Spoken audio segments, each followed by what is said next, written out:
현대미술의 쟁점 네 번째 시간입니다. 여러분 잘 지내고 계세요? 네.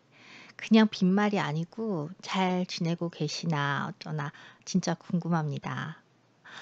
여러분은 이제 벌써 저 얼굴 본 지가 네 번째 시간이잖아요.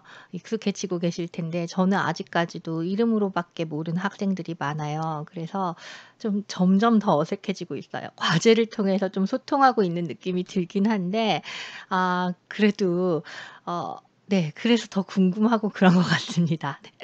제가 2 주차 숙제로 테리 스미스 글에 나와 있는 8명 작가 중에서 1명 골라서 간단한 레포트 쓰자라고 해 놓고 저의 개인적인 하소연으로 "윌리엄 켄트리지 너무 많을 것 같으니까 그것 좀 피해 주세요." 이렇게 부탁 말씀을 드렸더니 지금까지 8명 학생이 제출하셨는데 다 윌리엄 켄트리지를 피해 주신 거예요. 네. "선생님 채점하다가 지루할까 봐 이렇게 배려를 해 주시니 정말 고맙습니다."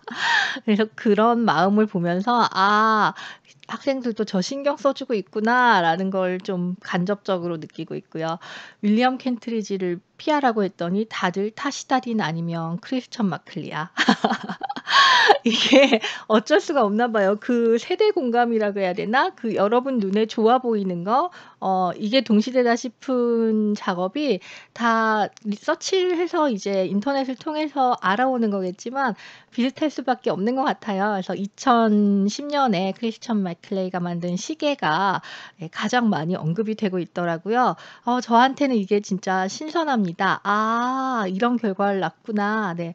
그래서 사실 대학에서 강의를 하는 건 중고등학교 선생님과는 좀 다르게 내가 아는 거를 이 반에 들어가서 가르치고 다음 반에 들어가서 똑같이 가르치고 이런 일이 아니고 사실 여러분이랑 소통하는 일이거든요. 오늘 이제 하게 될 글 "형식이 태도가 되었을 때 그리고 그 너머"라는 티에르 디뷰의 글을 보면은 이게 언뜻 보기에는 이제 개념 미술이라든가 이런 미술계의 변화를 말하고 있는 것 같지만 읽어 보신 분은 아시죠? 네. 사실 미술 교육에 대한 이야기입니다.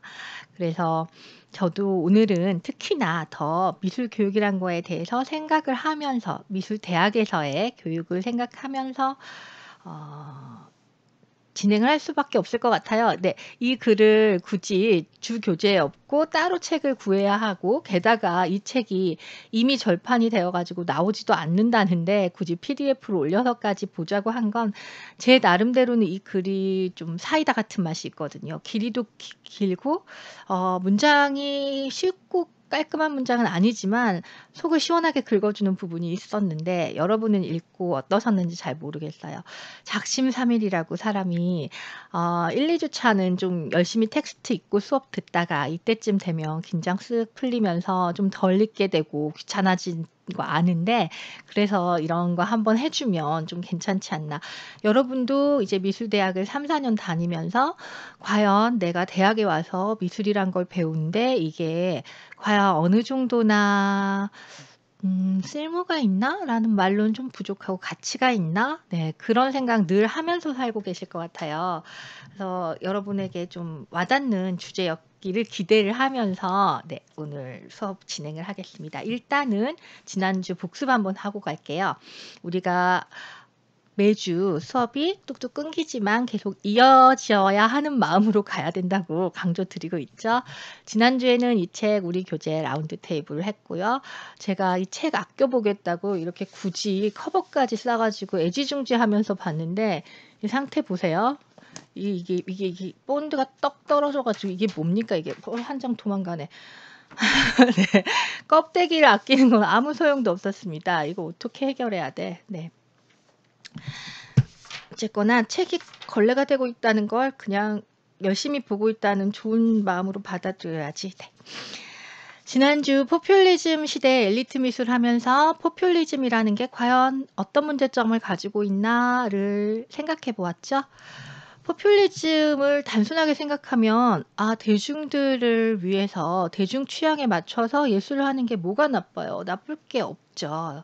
엘리트주의가 오히려 더 재수없고 독선적일 수 있고 대중을 이해하고 접근하는 거 진짜 좋은 태도 아니냐 싶은데도 거기에 부작용이 좀 있다면 지난 시간에 말씀드렸듯이 기억나세요?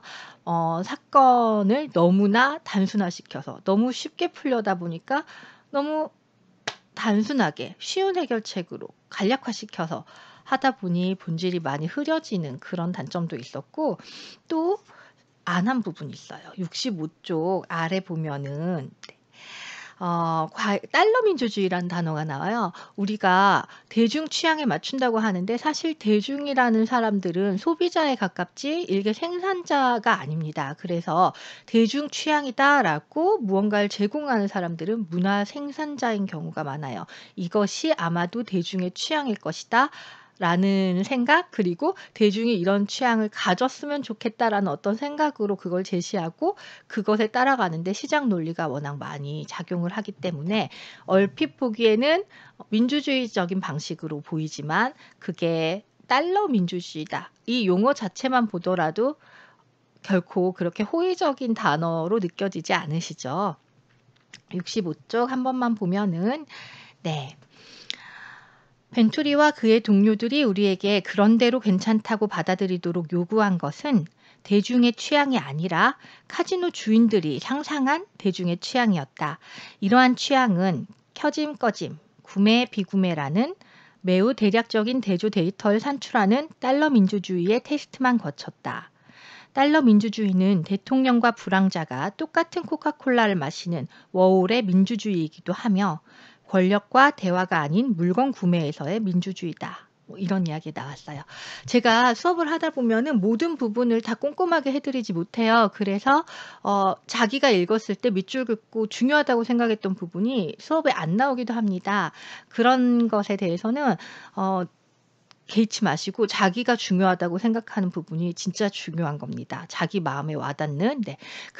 벌써 이제 이번 주까지 글을 3개나 읽었기 때문에 이 3개를 읽다가 내 마음을 두드리는 문장이 최소한 몇 군데 있었을 거예요. 그래서 제가 이번 주 숙제는 그동안 우리 교재에서 자기가 가장 마음에 와닿았던 부분, 그걸 이제 적어보는, 타이핑해보는 그런 시간을 갖도록 하겠습니다. 왜냐하면 직접 읽는 게 무엇보다 중요하기 때문이죠.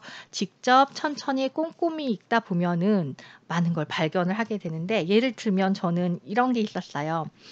지난 시간 책에서 63쪽 한번 볼게요. 63쪽 보면은 중간 부분에 제프 쿤스, 리처드 프린스, 무라카미 다카시, 데미안 허스트 막 이런 작가들 이름이 나와요. 이 작가들 이름 딱 들으면 어떤 작가들? 네. 상업적으로 굉장히 성공을 거둔 작가들, 자본주의에 잘 부합하는 동시대 미술 중에서도 스펙터클을 추구하고 그런, 네. 이제 더 이상 길게 설명 안 해도 어떤 류의 작업가를 말하는지 금방 아시겠죠. 이 사람들 여기다가 특이하게도 우리 줄리언 스탈러버라스는 자꾸 뱅크시도 여기다 같이 집어넣습니다. 뱅크시가 과연 여기에 속할 작가인가 아닌가는 이 사람의 입장에선 뱅크시를 여기다 집어넣어요. 뱅크시의 팬으로서 반대하는 의견을 내줄 수 있습니다. 뱅크시는 제프 쿤스와 정말 다르다. 데미안 허스트와 다르다. 이러이러하기 때문에 다르다라는 의견을 제시하는 학생이 있다면 경청할 마음이 준비가 되어 있습니다. 누군가가 그런 말 하면 좋겠네. 네. 어쨌든 이런 작가들을 쭈루룩 예를 들고 63쪽 밑에 딱 2줄 있는 마지막 문단을 볼게요. 이렇듯 세련되지 못한 작품이 주요 모더니즘과 동시대 미술 작품들 옆에 나란히 걸리며 라고 돼 있어요. 이 세련되지 못한이란 말로 표현하고 있는 작가들이 바로 이 위에 있는 작가들이라는데 읽다가 탁 좀 걸리지 않아요? 네. 제프 쿤스나 데미안 허스트, 무라카미 다카시나 리처드 프린스도 마찬가지고 작업을 봤을 때 비주얼, 시각, 조형적인 면에서만 봤을 때 세련되지 못하다고 느낀 적이 저는 거의 없거든요. 가끔 그 주제가 유치하다거나 표현 방식이 좀 너무 상업적이라거나 이런 생각은 들었지만 세련되지 못한 하면은 오히려 투박하고 원시적이고 뭐 굉장히 표현이 거칠고 이런 걸 생각해야지 이 사람들 세련되지 못하다고 할 수 있나? 게다가 비교하기 위한 다음 대상이 주요 모더니즘과 동시대 미술 작품들. 그러니까 우리가 이미 인정받은 주요 모더니즘 작품 하면 뭐 입체파부터 시작해서 뭐 뉴욕의 모마라든가 이런 데 딱 걸려 있을 법한 유명한 작업들 있잖아요. 그걸 이야기하는 게 틀림없는데 뭐 미국 기준으로 한다면 잭슨 폴록 이런 거 옆에 이런 상업적인 작품들이 같이 걸린다는 점에 대해서 얘기를 하려고 하면서 이 작업들을 세련되지 못한이라고 표현한 것이 좀 수상하다 느껴졌어요. 네. 책을 읽다가 특히 번역본을 읽다가 '이 단어 좀 수상한데.' 했을 때 그때 원서를 찾아봅니다. 사실 영어본으로 독서를 계속하려다 보면 저 같은 경우는 시간이 한국어 읽는 게 훨씬 빠르기 때문에 어 처음부터 끝까지 다 영어로 읽기 어려울 때가 있어요. 그럴 때는 쭉쭉 읽다가도 좀 내가 애매하거나 내가 좀 이상하다고 여겨지는 부분만 영어로 다시 찾아보면서 확인하는 방법을 쓰기도 하거든요. 그래서 이제 '이 단어가 무엇이었나?' 찾아보니 아니나 다를까 번역이 쪼끔 크라스라는 단어였는데요. CRASS 네. 크라스. 네. 요런 단어였어요. 사전을 찾아보니까 주로 세련되지 못한이라고 나오지 않고 무신경한이라는 뜻으로 많이 쓰여요. 그래서 단어를 한국어로 풀어 놓은 것보다 그 예문을 봤을 때 더 많이 알게 되는데 예문에서 대표적으로 나오는 게 "장애인들에게 그렇게 클래스한 질문을 할 수가 있다니. 어떻게 그런 식으로 말할 수 있었을까?" 혹은 "과학자들은 너무 돈만 밝혀서 그렇게 클래스한 방식으로 자신의 기술을 팔아버린다." 뭐 막 이런 예문들이 나오더라고요. 이제 쪼끔 더 감 잡으시겠어요? 그러니까 그들의 작업이 조형적으로 시각적으로 세련되지 못했다는 얘기가 아니라 현대 사회 오늘 우리가 사는 사회에서 그것을 동시대 미술의 주요 작품이라고 내던지기에는 뭔가 누군가를 무신경하게 건드리는 부분이 있다는 거죠. 좀 어려운 얘기입니다. 네. 포퓰리즘이 위장하지 않는다. 그게 포퓰리즘의 대단한 장점이다. 66쪽에 나와 있었죠. 66쪽 위쪽을 보면은 포퓰리즘은 자기가 고상한 척하지 않고 자기가 엘리트 미술인 척하지 않고 "내가 난데. 뭐 어때?"라는 식으로 밀고 들어오기 때문에 그걸 비판하기도 오히려 더 어렵고 이제 그런 식으로 설명이 됐는데 그것과 맥락을 같이 할 수 있을 것 같아요. 무신경하다는 게 범죄는 아니에요. 그러니까 아까 영어 예문에 들어 있었던 "장애인한테 어떻게 그런 질문을 할 수 있지?" 제가 몇 달 전에 봤던 어떤 신문 기사에서는 한국에서 청문회를 하는데 한 정치인이 어느 당의 정치인인지 충분히 상상이 갈 만한 나이가 든 남자 정치인이 한 여성한테 나이가 많고 이제 당연히 이제 가임기를 지난 50 대의 어떤 여성한테 "한국이 출산 장려를 하고 있는데 왜 아직도 애도 안 낳고 그러고 있느냐?" 뭐 이런 전혀 그 청문회 맥락에 맞지 않는 질문을 해서 '아 정말 수준 떨어지는 질문이다.' 이런 공격을 받은 것도 제가 읽었었거든요, 신문 기사로. 그런 것처럼 그게 그런 질문을 한다고 해서 불법은 아니에요. 네. 법에 어긋나지도 않고 그리고 뭐 하는 사람 입장에서 보면 할 수도 있는 질문, 자기의 상식에서는 뭐 해도 되는 그것에 대해서 아주 도덕적으로 지탄을 확 할 수는 없는 그러나 사회적인 감수성, 서로의 공감 능력이 아주 떨어져 보이는 그런 부분을 말할 수 있을 것 같아요. 그래서 요런 거랑 연결을 해 가지고 이 작가들을 다시 생각해 보면은 '그럴 수 있나?' 예. 이 부분은 여러분이 개인적으로 쪼끔씩 더 생각을 해 보셔야 될 부분 같습니다. 그래서 책을 꼼꼼히 읽으면서 요렇게 디테일한 부분들 잡아 가지고 음 자기가 더 깊게 생각해 보면 사실 긴 글도 필요 없고 그냥 한 단락 자기의 화두가 되는 한 단락만 있더라도 자기의 생각을 넓히고 깊게 하는 데 큰 도움이 될 수 있습니다. 그래서 여러분도 그런 식으로 독서하시는 거를 추천드리고 오늘 하게 될 형식이 태도가 될 때 그리고 그 너머 역시 그런 느낌으로 읽으셨기를 기대해 봅니다.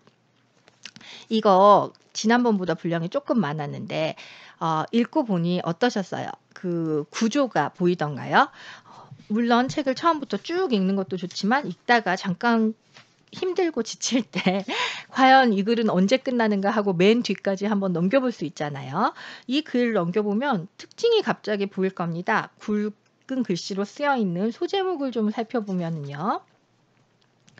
28쪽에 보면 재능 대 창조성이라는 말이 나오고 29쪽 보면 메띠에 대 매체라고 나왔어요. 한 장 넘겨서 31쪽 보니까 모방 대 창안 이렇게 나오네요. 그러면 뭔가 이것 대 이거.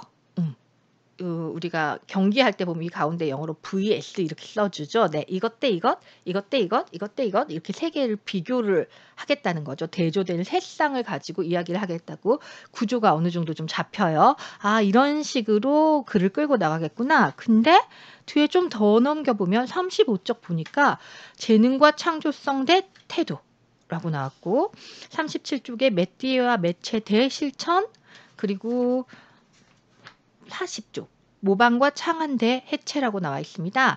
이건 뭐냐? 앞에 말했던 두 개를 아까는 대였는데 얘를 묶어서 와로 붙여놓고 이거 대 예 하면서 하나가 또 나오는 거네요. 네, 이 꼴로 세 번이 반복이 되는 거예요. 그러니까 자 전반부 앞부분은 A 대 B 라고 세 번을 얘기하고 후반부를 보면은 A and B 대 C 이렇게 얘기를 하고 있다는 거죠.